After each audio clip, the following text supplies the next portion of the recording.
കേന്ദ്ര സർക്കാർ ആരംഭിച്ച PM കെയേഴ്സ് ഫണ്ടിൽ നിന്ന് ആകെ 0.01% മാത്രം തുകയാണ് ചെലവഴിച്ചത് എന്ന് ഓഡിറ്റ് റിപ്പോർട്ട്. ഓഗസ്റ്റ് ആദ്യവാരം ഓഡിറ്റ് പൂർത്തിയാക്കിയ 2023-24ലെയും 2024-25ലെയും കണക്കുകളാണ് പുറത്തു വന്നത്. 2024-25 സാമ്പത്തിക വർഷം ആകെ നീക്കിയിരിപ്പുള്ള 8,452 കോടി രൂപയിൽ 87.85 ലക്ഷം രൂപ മാത്രമാണ് ചെലവഴിച്ചത്. ആകെ ലഭ്യമായ തുകയുടെ 0.01% മാത്രം വിനിയോഗിച്ചതിനെതിരെ വലിയ വിമർശനമാണ് പ്രതിപക്ഷം ഉയർത്തുന്നത്. ആളുകൾ കഷ്ടപ്പെടുമ്പോൾ 8,452 കോടി രൂപ വെറുതെ ഇരിക്കുകയാണെന്നും ഇതാണോ PM കെയേഴ്സ് എന്നും കോൺഗ്രസ് രാജ്യസഭാ MP പവൻ ഖേര ചോദിച്ചു. രാജ്യം പ്രകൃതി ദുരന്തങ്ങളിലും മറ്റും കഷ്ടപ്പെടുമ്പോൾ കൈത്താങ്ങാവേണ്ട PM കെയേഴ്സ് നോക്കുകുത്തിയാവുകയാണോ? കാണാം RDX റാപ്പ്.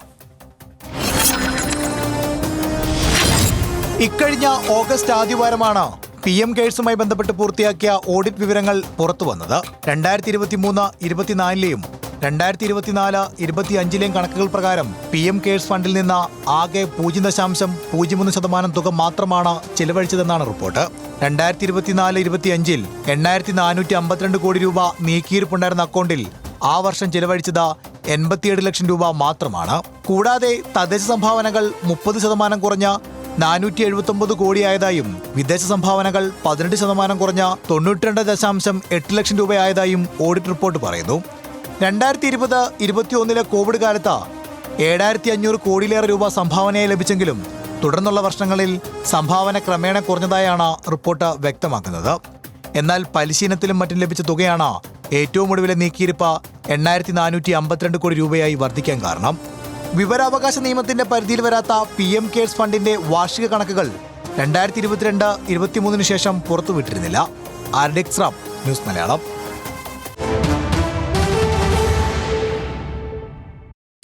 നമുക്കതിൻ്റെ വിശദാംശങ്ങൾ നോക്കാം.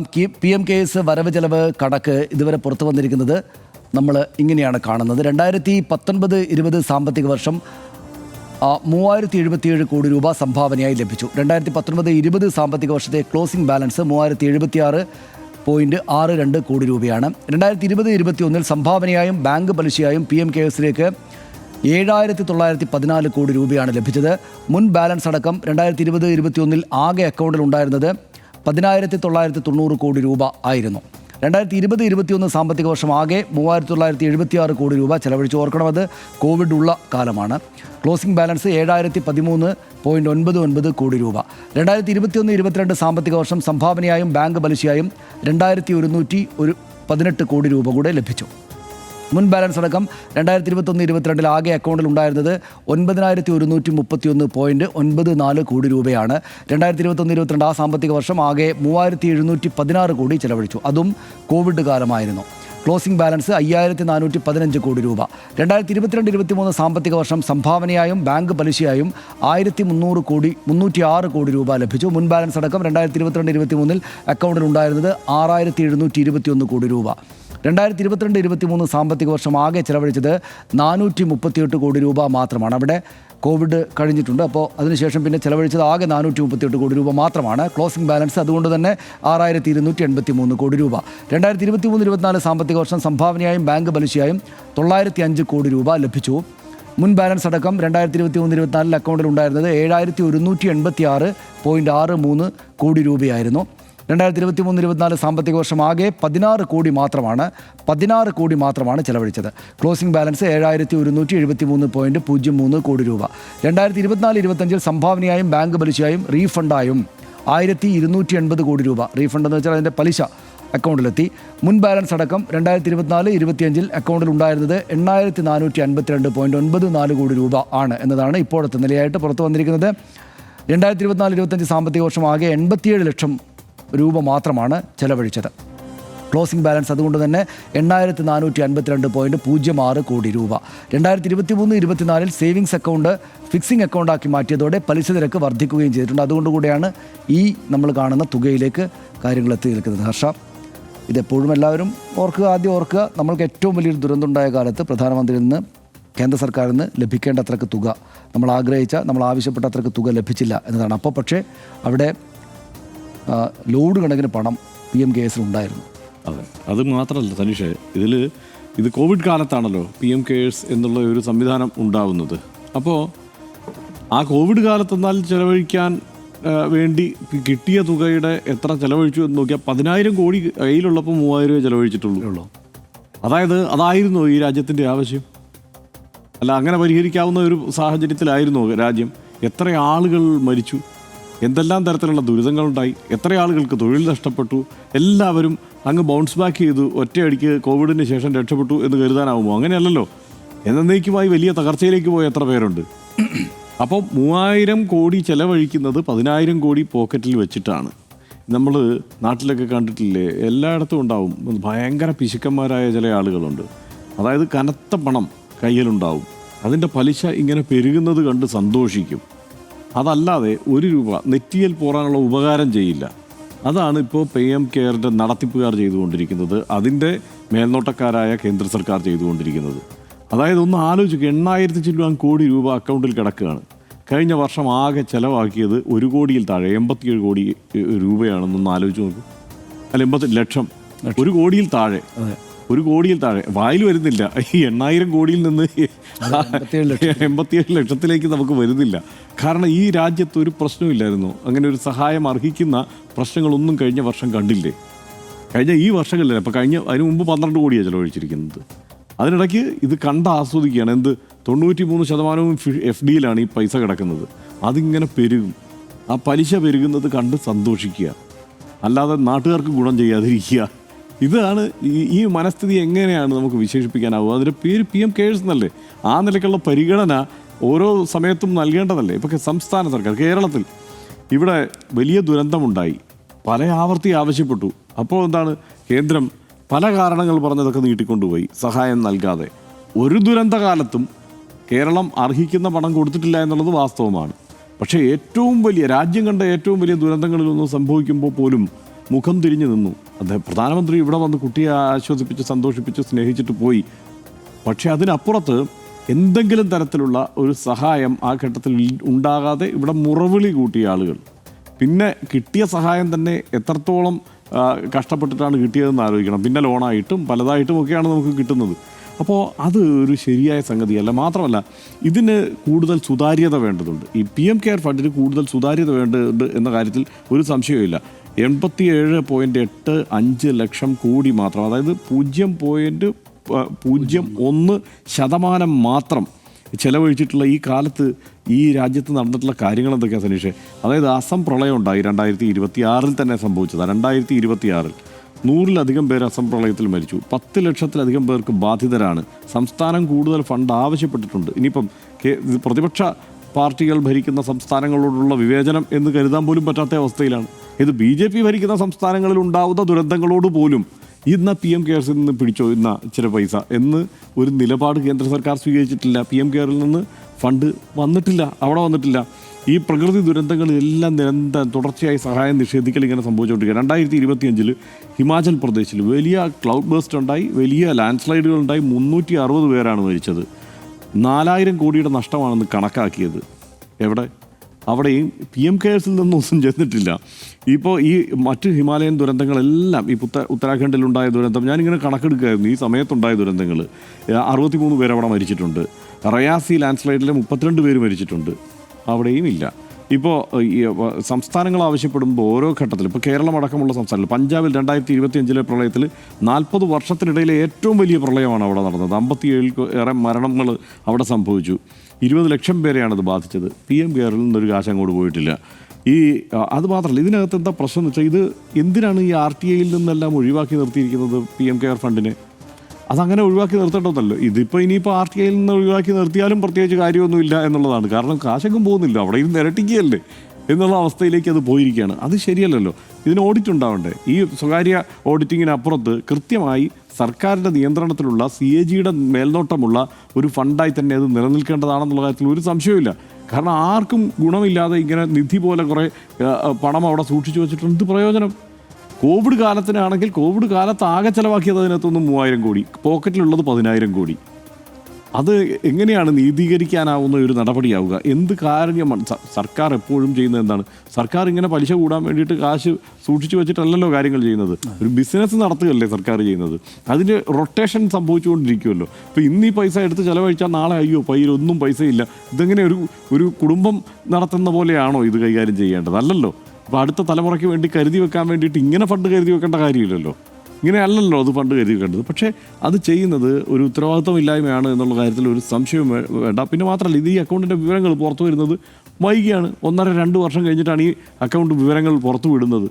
അത് ഉത്തരവാദിത്വമില്ലായ്മയാണ്, ആ കാര്യത്തിൽ സംശയമൊന്നുമില്ല. ഇതൊക്കെ യഥാസമയം ഈ കാര്യങ്ങൾ ജനങ്ങളെ അറിയിക്കേണ്ടതുണ്ട്. അതായത് ഇത്രയും കയ്യിലുള്ളപ്പോഴാണ് പല കാര്യങ്ങളിലും സംസ്ഥാനങ്ങളെ സഹായിക്കാത്തത്, സംസ്ഥാനങ്ങളെ പിന്നെയും ഊറ്റുന്നത് എന്നതൊക്കെ ആളുകൾ അറിയേണ്ടതുണ്ട്. ഇത് അടിസ്ഥാനപരമായി യൂണിയൻ ഓഫ് സ്റ്റേറ്റ്സ് എന്നുള്ള സങ്കല്പത്തിൽ നിന്ന് വിട്ടുപോയിട്ട് ഇത് അതിനപ്പുറത്തുള്ള ഒരു കേന്ദ്രീകൃത സംവിധാനത്തിലേക്ക് വരുമ്പോഴുള്ള കുഴപ്പങ്ങളാണ്. ആ കുഴപ്പങ്ങളിലൊന്നാണിത്. ഇത് ആരോട് പറഞ്ഞിട്ടാണ്? നിപ്പിലല്ലേ ഇതിനെ എല്ലാ ഓഡിറ്റിങ്ങിൽ നിന്നും മാറ്റി ഇത് സ്വതന്ത്രമായ മറ്റൊരു ഫണ്ടാക്കി ഇതിനെ മാറ്റി അതിന് NGOയുടെ എല്ലാ സാധ്യതകളും അതിൻ്റെ എല്ലാ ആനുകൂല്യങ്ങളും കൊടുത്ത് ഇങ്ങനെ നിലനിർത്തുന്ന ഒരു ഫണ്ടാക്കി മാറ്റിയത് എങ്ങനെയാണ്? ഇതിലേതെങ്കിലും തരത്തിൽ പ്രതിപക്ഷത്തെയോ ജനങ്ങളെയോ വിശ്വാസത്തിലെടുത്ത് ഈ കാര്യങ്ങൾ ചെയ്തു പോകാനുള്ള ഒരു നിലപാടെന്തുകൊണ്ട് സ്വീകരിച്ചില്ല? ജനങ്ങൾക്കിതിൽ എന്താണ് ഈ ഫണ്ട് ചെയ്യുന്നത് എന്നുള്ളത് RTI വെച്ച് ചോദിക്കാനുള്ള സ്വാതന്ത്ര്യം വേണ്ടേ? അത് ചെയ്യുന്നില്ല. അപ്പോൾ ഇത് ശരിയായ സംഗതിയല്ല. ആ കാര്യത്തിൽ ഒരു തർക്കവുമില്ല. ഇങ്ങനെയല്ല സർക്കാർ കാര്യങ്ങളെ കൈകാര്യം ചെയ്യേണ്ടത്. ഈ ഇന്ത്യയിലെ ജനങ്ങൾക്ക് 100 പ്രശ്നങ്ങളുണ്ട്, 100 ദുരന്തങ്ങൾ ഇവിടെ ഉണ്ടാകുന്നുണ്ട്. പ്രധാനമന്ത്രിയുടെ ആശ്വാസം ജനങ്ങൾക്ക് വേണ്ടതുണ്ട്. പ്രധാനമന്ത്രി PM കെയേഴ്സിലൂടെ ജനങ്ങളെ ആശ്വസിപ്പിക്കേണ്ടതുണ്ട്. അല്ലാതെ ഇതിൻ്റെ പലിശ പെരുകുന്നത് കണ്ട് ആസ്വദിക്കുകയല്ല വേണ്ടത്. ഒന്ന് PM കെയേഴ്സ് എന്നാണ്, അദ്ദേഹത്തിന് ഉത്തരവാദിത്വമുണ്ട്. അദ്ദേഹത്തിൻ്റെ നേരിട്ടുള്ള നിയന്ത്രണത്തിൽ അദ്ദേഹത്തിന് കൈകാര്യം ചെയ്യാവുന്ന തലത്തിൽ തന്നെയാണ് ഇതൊക്കെ നിൽക്കുന്നത്. അദ്ദേഹത്തിന് ഇതിൽ ഉത്തരവാദിത്വമുണ്ട്. അദ്ദേഹം ഈ കാര്യത്തിൽ കുറെ കൂടി ഉത്തരവാദിത്വ ബോധത്തോടെയുള്ള ജോലി ചെയ്യുമെന്നാണ് നമ്മളിപ്പോൾ കരുതേണ്ടത്. നല്ല തന്നെയാണ്. ഇപ്പം PM കെയേഴ്സിലെ case citizen assistance and relief in emergency situations fund എന്നാണ്. Citizen assistance and relief in emergency situations fund പൗരന്മാരെ സഹായിക്കുകയും പിന്നെ എമർജൻസി സിറ്റുവേഷൻസിലെ റിലീഫിന് വേണ്ടി കിട്ടും. പൗരന്മാർക്ക് സഹായത്തിന് ഉപയോഗിച്ചോ ഇത് എന്ന് കണ്ടാൽ ഇത്രയും പൈസ ഇവിടെ കിടക്കുകയാണ്. ഈ എമർജൻസി സിറ്റുവേഷൻസിന് ഫണ്ട് കൊടുത്തോ? ഇല്ലല്ലോ. ഹർഷൻ ഇപ്പോൾ പറഞ്ഞ കാര്യങ്ങൾ കേൾക്കുമ്പോൾ തന്നെ എത്രയോ എമർജൻസി സിറ്റുവേഷൻസ് ഈ പറഞ്ഞ കാലത്തിനകത്ത് കടന്നുപോയി. പക്ഷേ കാശ് അവിടെ കിടക്കുകയാണ്. ഞങ്ങളുടെ നാട്ടിൽ ഹർഷ പണ്ട് ഞങ്ങൾ കുട്ടികളായിരുന്ന കാലത്ത് മാണിക്യസ്വാമി എന്ന് പറഞ്ഞ ഒരാളുണ്ടായിരുന്നു. ആള് എന്ന് വെച്ചാൽ ഒരു സ്ത്രീയാണ്, ഒരു അമ്മൂമ്മയാണ്, ഒരല്പം മാനസിക നില തെറ്റിയ ഒരാളാണ്. മാണിക്യസ്വാമി എന്നാണ് ഞങ്ങൾ വിളിക്കുക. എന്താ യഥാർത്ഥ പേരൊന്നും അറിയില്ല. ഞങ്ങളുടെ വീടിൻ്റെ ഒക്കെ മുന്നിലൂടെ നാട്ടിലെപ്പോഴും കാണാം അവരിങ്ങനെ നടന്നുകൊണ്ടിരിക്കും. ഒരു മകനുണ്ട്, മുതിർന്ന മകനാണ്. അദ്ദേഹത്തിനും പക്ഷേ ഒരല്പം മാനസികമായിട്ട് അസ്വാസ്ഥ്യമുള്ള ആളാണ്. അപ്പോൾ ആ കാലമാണല്ലോ. അപ്പോൾ ഇവർ രണ്ടുപേരും ഒരു വീട്ടിലാണ് താമസിക്കുക, ചെറിയ വീട്ടിനകത്ത്. അപ്പോൾ മാണിക്യസ്വാമി ഞങ്ങളുടെ എല്ലാ നാട്ടിലെ ആളുകൾക്കെല്ലാം പരിചയമുള്ള ഒരു അമ്മൂമ്മയാണ്. എല്ലാ വീടുകളിലും കയറി അവിടെ നിന്നൊക്കെ ഭക്ഷണം എല്ലാവരും കൊടുക്കും. അങ്ങനെയാണ് ജീവിച്ചു പോകുന്നത്.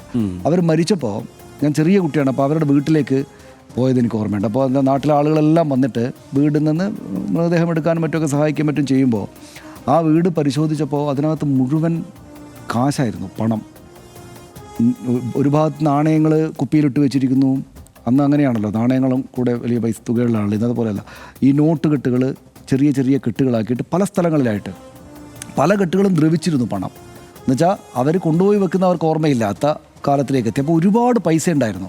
അപ്പോൾ എനിക്കിപ്പോഴും നല്ല ഓർമ്മയുണ്ടത്. നമ്മൾ ചെറിയ കുട്ടിയായിട്ട് നിന്നിട്ട് ഇങ്ങനെ പണം ഇങ്ങനെ കെട്ടിയിട്ട് പല സ്ഥലങ്ങളിലായിട്ട് വീടിൻ്റെ ഭാഗത്ത് വെച്ചിരിക്കുകയും അത് ദ്രവിച്ചു പോവുകയും എന്നിട്ടിത് ഈ നാട്ടിലെ പ്രധാനപ്പെട്ട ആളുകൾ ചേട്ടന്മാരെല്ലാം ചേർന്ന് എണ്ണുകയും മറ്റും ചെയ്യുന്നത് എൻ്റെ മനസ്സിൽ നല്ല ചിത്രമായിട്ടുണ്ട്. അപ്പോൾ അതൊക്കെ കഴിഞ്ഞ് കുറേ കഴിഞ്ഞിട്ടാണ് നമ്മൾ പണം എന്ന് വെച്ചാൽ എന്താണ്, money is what money does എന്നാണ് നമ്മൾ സ്കൂളിലൊക്കെ എത്തുമ്പോൾ പഠിക്കുന്നത്. പണം ചെയ്യുന്നത് എന്താണോ അതാണ് പണം. എനിക്കത് ഭയങ്കര ഇഷ്ടമാണ് ആ നിർവചനം. അതിനെക്കുറിച്ച് കൂടുതലൊന്നും പറയാനില്ലല്ലോ. വളരെ സിമ്പിളായിട്ട് money is what money does. പണം ചെയ്യുന്നത് എന്താണോ അതാണ് പണം. പണം ചെയ്യുന്ന കാര്യമില്ലെങ്കിൽ പണത്തിന് ഒരു മൂല്യമില്ല. പണം പണമേ അല്ല. അപ്പോൾ ഈ മാനസികമായിട്ട് ബുദ്ധിമുട്ടുണ്ടായിരുന്ന ആ ആള്, വൃദ്ധയായിട്ടുള്ള ആ അമ്മൂമ്മ പല സ്ഥലത്ത് നിന്ന് സ്വരൂപിച്ചിട്ട് പണം കൊണ്ടുപോയി വെക്കുന്നത് അവരവരുടെ ജീവിതത്തിന് വേണ്ടി ഉപയോഗിക്കാൻ പാകത്തിന് അവർക്ക് ആ ഒരു നല്ല നിലക്കല്ല അവരുള്ളത്. അപ്പോൾ ആ പണം സത്യത്തിൽ പണത്തിൻ്റെ ദൗത്യം നിർവഹിക്കാതെ ദ്രവിച്ചു തീരുകയാണ്. സത്യത്തിൽ അങ്ങനെ ചെയ്യേണ്ടതാണോ ഈ പണം? സർക്കാർ അങ്ങനെ ചെയ്യേണ്ടതാണോ? സർക്കാർ ഈ സിറ്റിസൺസിൻ്റെ റിലീഫിന് വേണ്ടിയിട്ടും എമർജൻസി സംഭവങ്ങൾ ഉണ്ടായിക്കഴിഞ്ഞാൽ അത് ഉപയോഗിക്കാനും വേണ്ടിയിട്ട് ഉണ്ടാക്കി വെച്ചിരിക്കുന്നൊരു ഫണ്ടാണിത്.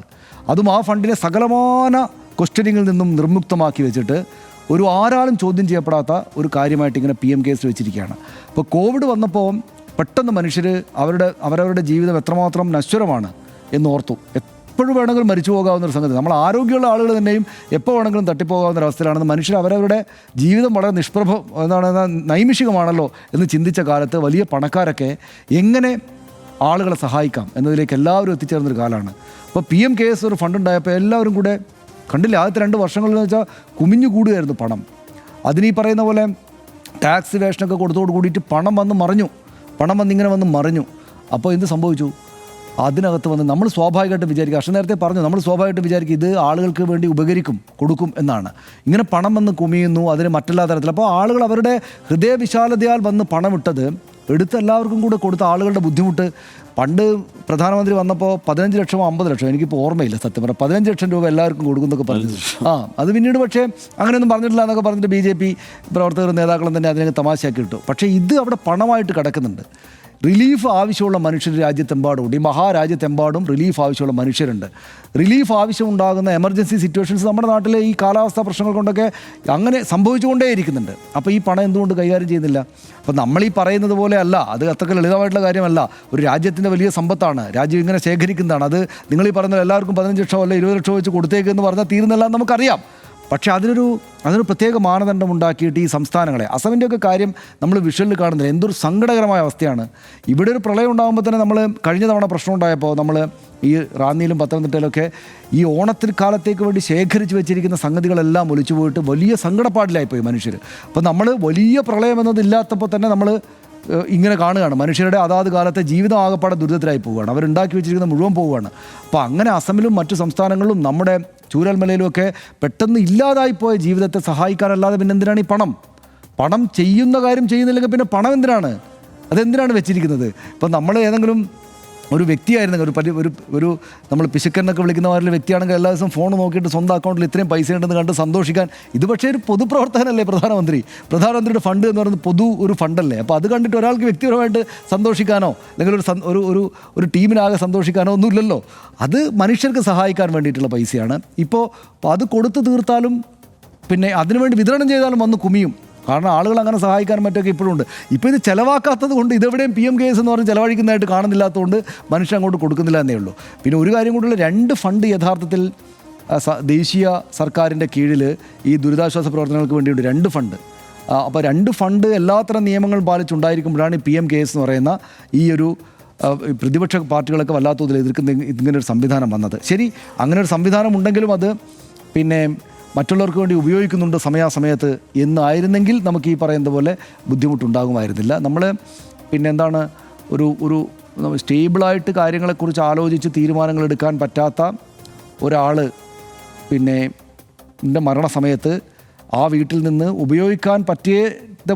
ഉപയോഗിക്കാത്ത അതുകൊണ്ട് തന്നെ വിലയില്ലാതായി പോയ പണം ഇങ്ങനെ എടുത്ത് ദ്രവിച്ച പണം കണ്ടതിനെ ഓർമ്മയിലേക്ക് ഒരാളെയെങ്കിലും എത്തിക്കുന്ന തരത്തിലേക്ക് PMKSൻ്റെ ഫണ്ട് മാറരുതായിരുന്നു എന്നൊരു തോന്നൽ എനിക്കുണ്ട്. കോവിഡ് മഹാമാരി കാലത്ത് രാജ്യം പകച്ചു നിന്നതിൻ്റെ അനുഭവ പശ്ചാത്തലത്തിൽ 2020 മാർച്ചിലാണ് PMKS ഫണ്ട് നിലവിൽ വന്നത്. പ്രധാനമന്ത്രി എക്സ് ഒഫീഷ്യോ ചെയർമാനും പ്രതിരോധ മന്ത്രിയും ആഭ്യന്തരമന്ത്രിയും ധനകാര്യമന്ത്രിയും ട്രസ്റ്റുകളുമായുമാണ് ഇത് രൂപീകരിച്ചത്. കോവിഡ് പോലുള്ള മഹാമാരികളോ പ്രകൃതി ദുരന്തങ്ങളോ സംഭവിക്കുമ്പോൾ ധനസഹായം അനുവദിക്കുകയാണ് PMKSൻ്റെ അടിസ്ഥാന ലക്ഷ്യം. എന്നാൽ ആ PMKS ആ ലക്ഷ്യത്തിലേക്ക് എത്തിയോ എന്ന ഗൗരവതരമായ ചോദ്യമാണ് ഇപ്പോൾ ഉയരുന്നത്. പേരിന് മാത്രം തുക ചെലവഴിച്ചതും വിവരാവകാശ നിയമപ്രകാരമുള്ള ചോദ്യങ്ങൾക്ക് പോലും ഫണ്ട് സംബന്ധിച്ച ഉത്തരം നൽകാതിരുന്നതുമടക്കം നിരവധി ആരോപണങ്ങളാണ് ഉയരുന്നത്. ഇത് സംബന്ധിച്ച ചോദ്യങ്ങൾ പാർലമെന്റിൽ വിലക്കുക പോലും ചെയ്തിരുന്നു. കേരളത്തിലെ സമീപകാലത്തെ ഏറ്റവും വലിയ ദുരന്തമായിരുന്ന വയനാട് ചൂരൽമല ദുരന്തത്തിലും കേന്ദ്ര സഹായം ഏത് വിധത്തിലായിരുന്നു എന്നതും എല്ലാവർക്കും അറിയാവുന്നതാണല്ലോ. മറ്റ് സംസ്ഥാനങ്ങളോട് കേന്ദ്രം കാണിച്ച സമീപനവും ഒട്ടും വ്യത്യസ്തമല്ല. അത്യാവശ്യ ഘട്ടത്തിൽ പണം ചെലവഴിക്കാതിരിക്കുകയും എന്നാൽ ആവശ്യത്തിന് പണം അക്കൗണ്ടിൽ ഉണ്ടാവുകയും ചെയ്യുന്നത് ഏറെ ചോദ്യങ്ങൾക്ക് വഴിവെക്കുന്നുണ്ട്. എന്തായാലും PMKS സംബന്ധിച്ച് കൂടുതൽ ചോദ്യങ്ങളും ചർച്ചകളും വരും ദിവസങ്ങളിലും ഉണ്ടാകും എന്നത് തീർച്ചയാണ്.